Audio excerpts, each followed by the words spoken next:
여러분들 잘 알고 계시는 본문의 말씀이죠. 근데 주로 이 본문은 순종에 대해서 말씀을 많이 들으셨을 거예요. 순종, 아브라함이 어떻게 순종했는지, 자기의 아들까지 바친다, 그렇게까지 순종했다, 그 대부분의 그런 설교였을 것입니다. 아니면은 히브리서에서는 이 부분을 어떻게 해석하냐면 믿음으로 해석합니다. 믿음. 근데 오늘 저는 그와는 좀 다르게 오늘 본문을 통해서 하나님의 사랑에 대해서 좀 더 구체적으로 여러분과 함께 나누기를 원합니다. 하나님의 사랑. 그래서 오늘은 뭐 이렇게 하라 저렇게 하라 하는 그런 말씀은 아니고요. 그저 하나님의 사랑을 오늘 이 시간에 말씀을 나누는 가운데 하나님의 사랑을 조금 더 가까이 느끼실 수만 있다면 그것으로 좋겠다 생각이 듭니다. 오늘 본문의 배경을 먼저 여러분들께 설명을 해드리겠습니다. 아브라함은요, 블레셋의 왕 아비멜렉의 호의를 받았어요. 그래서 블레셋 영토 안에서 살 수 있도록 해줬어요. 왕이 허락을 해줬으니까 블레셋 영토 안에서 살 수 있었겠죠. 그리고 그곳에서 하나님이 약속하신 이삭도 거기서 낳았어요. 비록 거기서 사는 동안에 아픔도 있었죠. 왜냐하면 함께 오랫동안 살아왔던 이스마엘을 쫓아내야 했어요. 그런 아픔도 있었지만 어쨌든 이삭을 얻어서 이삭을 낳고 그리고 이삭을 키우면서 아주 잘 살고 있었어요. 그뿐 아니에요. 이삭도 얻었을 뿐만 아니라 이젠 아브라함은 그곳에서 자기 재산과 세력도 점점 강해졌다고 나와 있습니다. 그러다 보니까 아브라함의 종들하고 그 블레셋 왕의 종들하고 자꾸 충돌을 일으키는 거예요. 우물 싸움이 있는 거예요. 여러분, 유목민족이다 보면은 이 우물이 생명이잖아요. 물이 생명이잖아요. 그래서 우물 싸움, 다툼이 계속 일어나고 있었어요. 그래서 아비멜렉이 아브라함을 찾아옵니다. 찾아와서 일종의 평화 조약을 맺는 거예요. 그래서 아비멜렉은 비록 블레셋 땅에서 살고 있지만은, 자기 땅에서 살고 있지만은 아브라함의 모든 재산을 다 인정해줘요. 다 그대로 인정을 해주고 둘 사이에 평화를 약속하지요. 21장에 따르면은 그곳을 그래서 맹세의 우물, 곧 부엘세바라고 되어 있죠. 부엘세바라고 하는 곳에서 이제는 아브라함은 그곳에서 평화롭게 정말 100세에 낳은 그 금쪽 같은 아들 이삭을 데리고 키우면서 그렇게 오랫동안 살았어요. 그렇게 오랜 시간 지났습니다. 이삭의 나이가 벌써 15살 혹은 25살, 각각의 성서 주석들마다 다 다르더라고요. 어쨌든 이렇게 표현하고 싶어요. 이삭이 어느 정도 성장했을 때, 그 시간이 흐른 거예요. 그럴 때 하나님께서는 아브라함을 찾아오십니다. 그리고 아브라함을 부르시죠. 아브라함아, 제가 여기 있습니다. 그리고는 하나님께서 아브라함에게 말씀을 하시는데요, 아브라함은 한 번도 상상해보지 못한 말씀을 하시는 거예요. 한 번도 상상해보지 못한 말씀.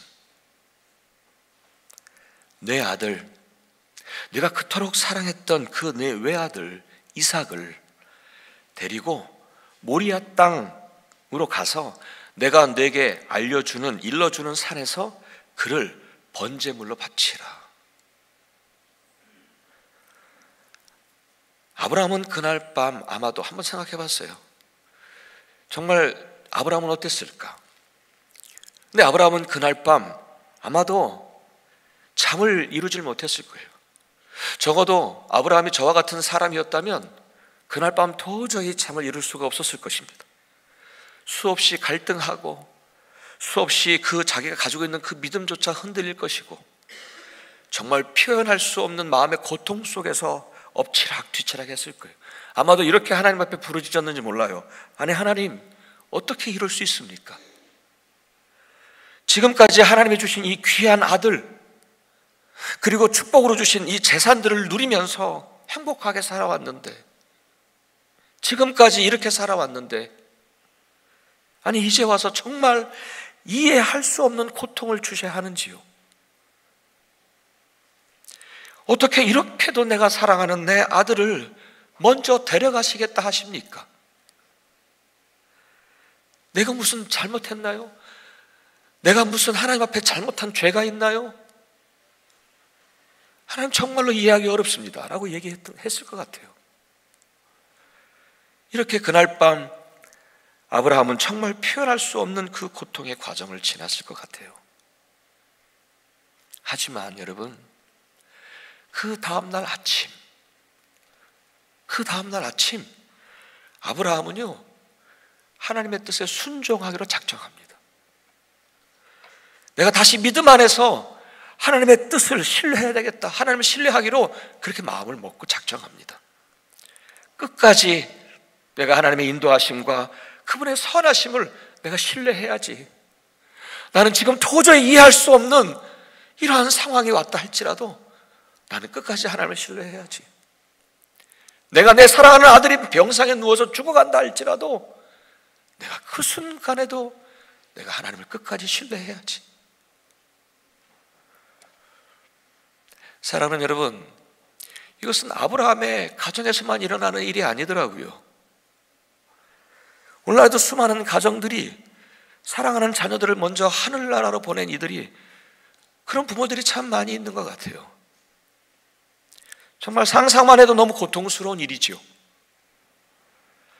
그 큰 아픈 과정에서 하나님께로 향한 믿음이 왜 안 흔들리겠습니까? 내가 믿음을 가지고 끝까지 붙잡고 있는데 점점 내 아이는 하나님이 데려가시는 것 같아요. 그 믿음이 어떻게 지켜질 수 있겠습니까? 때로는 많이 흔들리고 때로는 어쩌면 져버릴 수도 있을 거예요.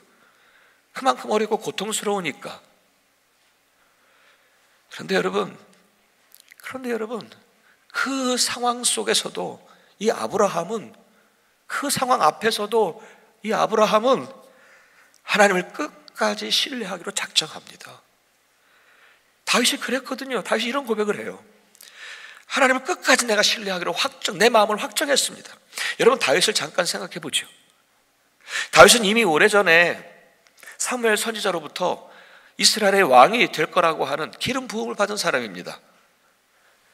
이제 그는 상상했을 거예요. 사울 왕이 미스바에서 왕으로 즉위할 때에 백성들이 임금님 만세, 임금님 만세 막 외쳤거든요. 그 환호성을 들으면서 자기도 이스라엘의 왕이 될 것으로 기대했을 거예요. 하지만 그 기대와는 너무도 다르게 지금 그가 당한 현실은 한 번도 상상해보지 못한 도망자 신세로 지금 있잖아요. 10여 년 동안이나 그렇게 도망자 신세로 살아가는 거예요. 그 사이에 다윗은 그 마음과 영혼이 많이 지쳤을 것 같아요. 이스라엘 왕이요? 이스라엘 왕은커녕 오히려 언제 죽을지 모르는, 오늘은 내가 살아있지만 내일은 나도 죽을 수 있다라고 하는 그런 현실을 마주하면서 살아가야 했어요. 뿐만 아니라 여러분 잘 알고 계시죠? 이런 일도 있었어요. 블레셋 왕으로 도망갔어요. 블레셋으로 도망갔어요. 얼마나 숨을 곳이 없었으면 블레셋으로 도망가잖아요. 근데 블레셋 왕 앞에서 다른 신하들이 자기가 다윗인 것을 알아본 거예요. 그래서 어떡합니까? 이 왕 앞에서 침을 질질 흘리면서 미친 채 해서 겨우 그 목숨을 살릴 수가 있었잖아요. 그런 현실에 이젠 지칠 만큼 지쳐있는 그가 이젠 동굴 안에서 숨어 있는 거예요.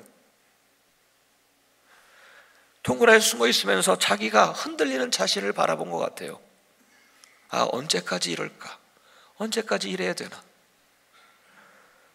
그래서 그는 흔들리는 마음과 자신의 영혼을 바라보면서 이건 아니다. 그리고 자신이 의지적으로 그 흔들리는 것을 떨쳐버립니다. 그리고 이렇게 작정하죠. 이렇게 고백합니다.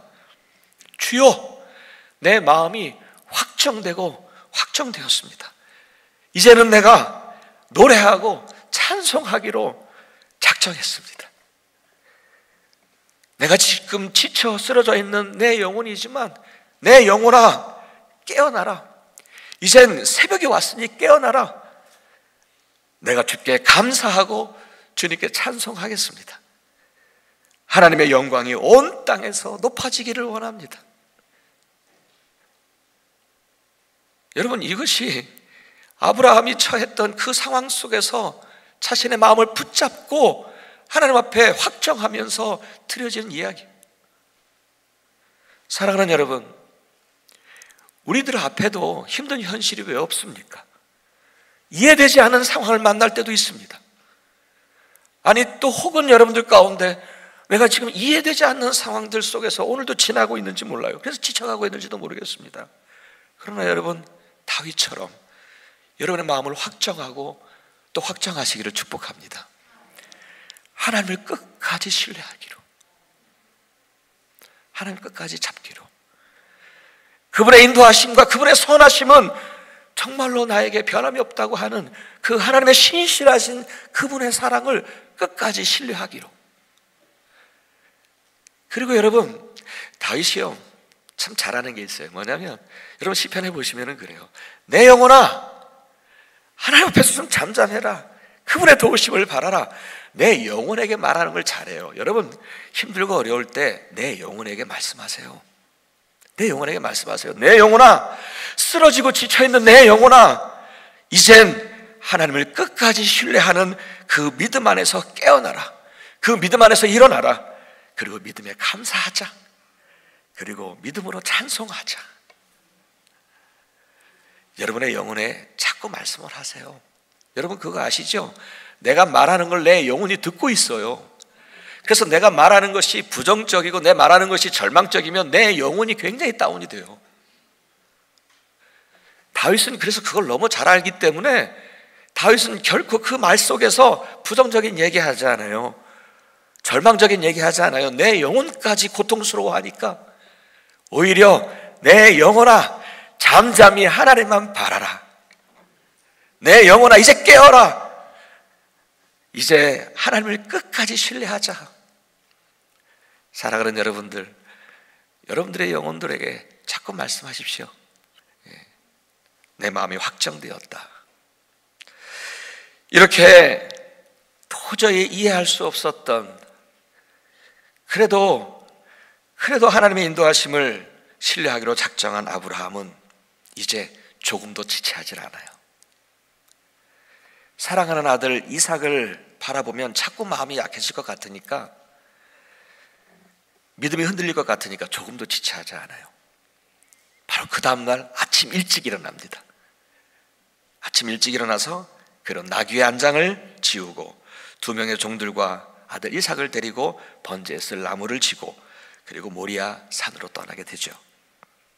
이제 그 소중하고 너무도 사랑했던 그 아들 이삭과 함께 이 땅에서는 마지막이 될 아버지와 아들의 마지막 동행을 시작하게 됩니다. 그 마지막 동행은 3일 길을 걸어가야 했습니다. 저는 이 본문에서 그 동행을 생각해 보면서 오늘 이 메시지를 준비하게 된 거예요. 그 동행의 길. 아버지였던 아브라함의 마음을 생각하게 됐습니다. 여러분 그렇잖아요. 순종하기로 작정하는 것과 정말 순종하는 것은 전혀 다른 얘기예요. 아브라함은 순종하기로 작정했어요. 하지만 순종하는 것은, 믿음으로 순종하는 것은 너무 어려웠을 것 같아요. 사랑하는 아들을 죽이고 각을 떠서 번제단에 위에 올려놓고 불을 태워야 했습니다. 그토록 사랑했던 내 아들, 그 길을 향하여 3일간을 동행해야 합니다. 아버지의 마음이 어땠을까요? 때로는 무너져서 가를 길이 없었을 것입니다. 이삭이 혹이라도 볼까봐 혼자 많이도 울었을 것 같아요. 어떻게 울지를 않을 수 있겠습니까?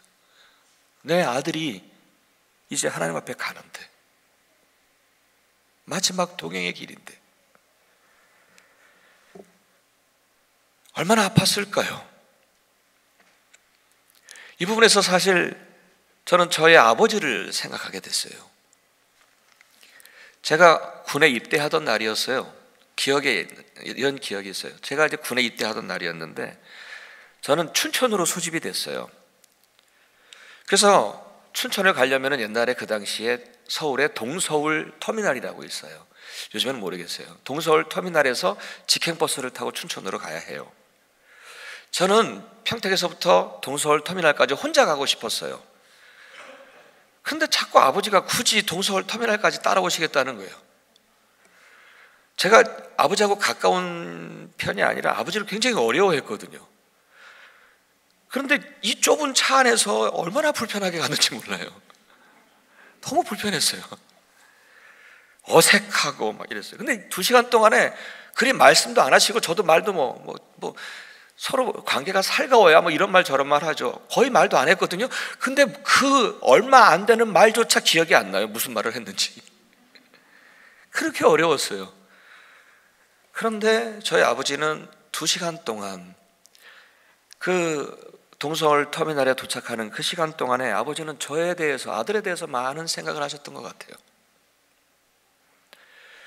그리고 제가 강원도 전방으로 이제는 가야 되니까 그 전방 부대로 가는 것을 아시니까 마음이 많이 어려우셨던 것 같아요. 그래서 터미널까지 동행하신 거예요, 저하고. 근데 이젠 표를 끊고 저는 이제 춘천행, 아버지하고 이제 빨리 이제 헤어졌으니까 아버지 다녀오겠습니다 하고 저는 가벼운 발걸음으로 춘천행 직행버스를 탔어요. 근데 제가 직행버스를 타고 저는 좌석을 찾아서 앉았는데, 앉아서 보니까 저희 아버지가 저 바깥에서 저를 보시는데 바깥에서는 이 안이 안 보이는 모양이에요. 그러니까 자꾸 아버지가 두리번 하는 거예요. 내가 어디 타나. 두리번 하더니 결국은 얼굴이 빨개지시더니 왈칵 울음을 쏟으시는 거예요. 왈칵. 저는 창문을 통해서 우리 아버지를 봤죠. 그 모습을 그대로 봤어요. 그 덩치가 크시거든. 저희 아버지가 1m 78에 95kg. 아마 여러분이 얼마나 등치가 크셨는지 아실 거예요. 저를 바라보고 저희 아버지는 잘 상상이 안 가셨을 거예요. 근데 그렇게 크셨어요. 근데 그분이 얼굴이 빨개지면서 왈칵 울음을 쏟으시면서 어찌할 줄 모르시는 거예요.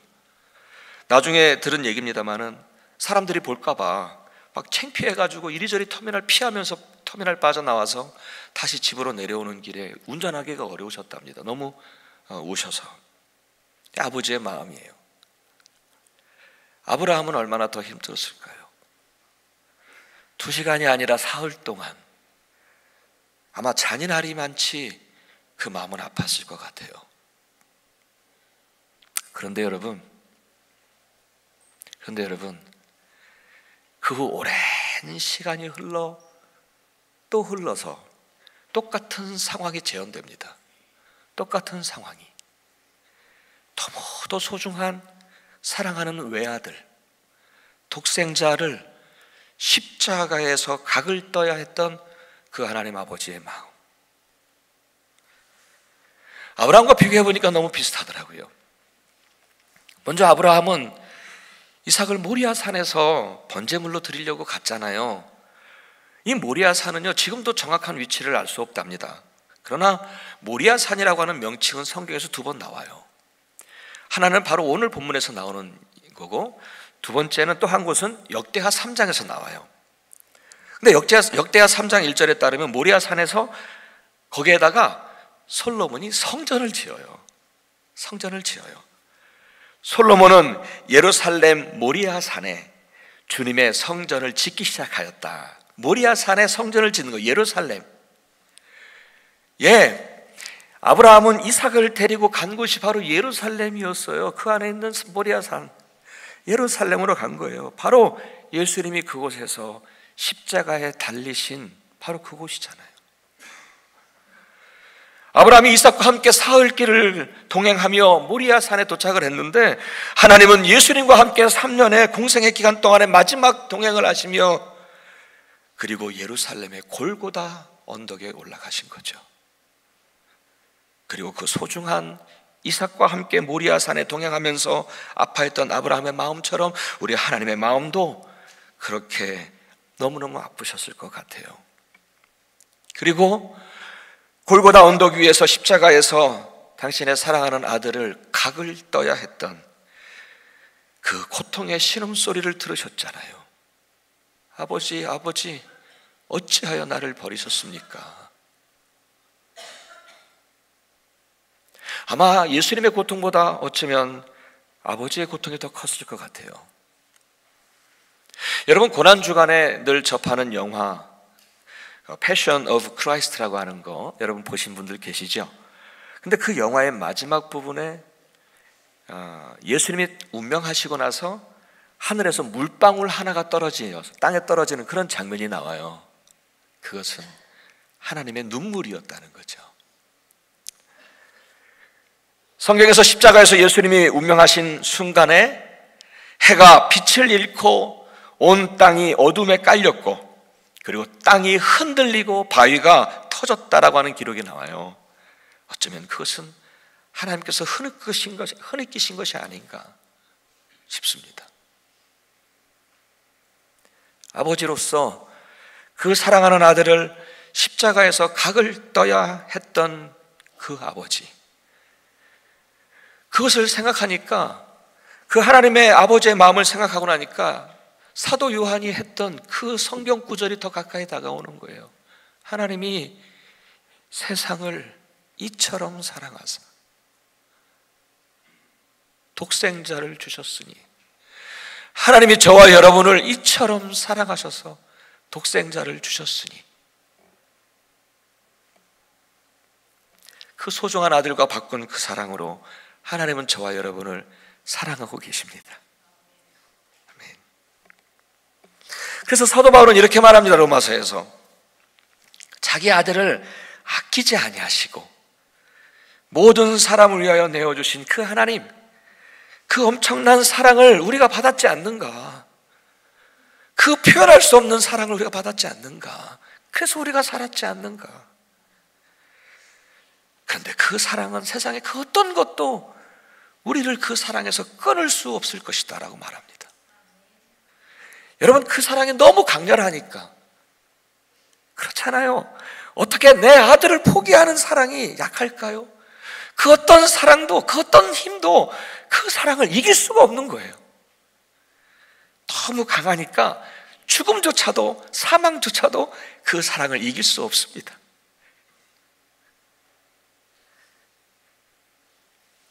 그래서 우리는 그 사랑의 힘으로 우리는 살았고 우리는 구원을 얻었습니다. 그래요, 여러분, 우리는 너무 과분한 사랑을 받아요. 지금도. 그리고 그런 은혜를 받고 살잖아요. 그렇죠? 그래서 그 큰 하나님의 사랑에 여러분 평생 감사하며 살아도 그 은혜를 다 갚을 수 없음을 고백합니다. 자, 이제 다시 아브라함의 이야기로 돌아와서 오늘 설교를 마무리하려고 합니다. 그 고통스러웠던 아버지와 아들의 동행, 이제 이 땅에서는 마지막이 될 그 동행의 결말은 여러분 다 알고 계시죠? 해피엔딩이었어요. 해피엔딩이었어요. 사실 이삭은 죽은 거나 다름이 없었는데 하나님은 그에게 구원을 주셨어요. 그를 다시 살리셨어요. 그리고 이삭을 대신해서 숲을 속에 숫양 한 마리를 예비해 두셨죠. 그래요, 그 마지막 동행의 마지막 그 결말은 구원이었어요. 그리고 여호와 이레 찬송하는 찬송이었어요. 해피엔딩이었어요. 그래서 저는 이 아버지와 아들 이삭의 마지막 그 동행, 그것을 아름다운 동행이라 말하고 싶었던 거죠. 예수님의 경우도 마찬가지였어요. 해피엔딩이었어요. 부활의 승리, 부활의 영광으로 막을 내리잖아요. 저는 이런 생각을 해보았습니다. 우리 모두는 이 땅에서 예수를 믿어서 우리는 하나님의 아들이 됐고 하나님의 딸이 됐어요. 믿으시죠? 우리는 하나님의 자녀들이에요. 그래서 우리는 하나님 아버지와 동행하면서 살아가고 있어요. 아버지가 멀리 있으면 아버지도 아니죠. 동행하시니까. 그런데요, 그 동행의 길이 때로는 어렵고 힘들고 아프기도 할 거예요. 그런데 그 길이라도 우리는 압니다. 마침내 최후 승리를 하게 하는 해피엔딩으로 막을 내릴 수 있는 아름다운 동행의 길임을 믿습니다. 사랑하는 여러분, 하나님은요 그토록 소중한 외아들과 바꾸어 우리를 건져내셨습니다. 그 엄청난 사랑으로 저와 여러분을 사랑하고 계십니다. 그 사랑을 어느 누가 끊을 수 없습니다. 그 하나님 아버지를 끝까지 신뢰하십시오. 마지막 그 칼을 들고 그 이삭을 향하여 튀어내리는 그 순간까지도 신뢰하십시오. 신뢰하십시오. 하나님은 여러분을 사랑하시고 그리고 그 사랑에서 우리를 끊을 자가 없습니다. 마지막 최후 승리 얻을 때까지, 부활의 영광을 저와 여러분이 함께 누릴 때까지 그 아름다운 동행의 길을 멈추지 마시고 흔들리지 마시기를 우리 주님의 이름으로 축복합니다. 아멘. 기도하겠습니다.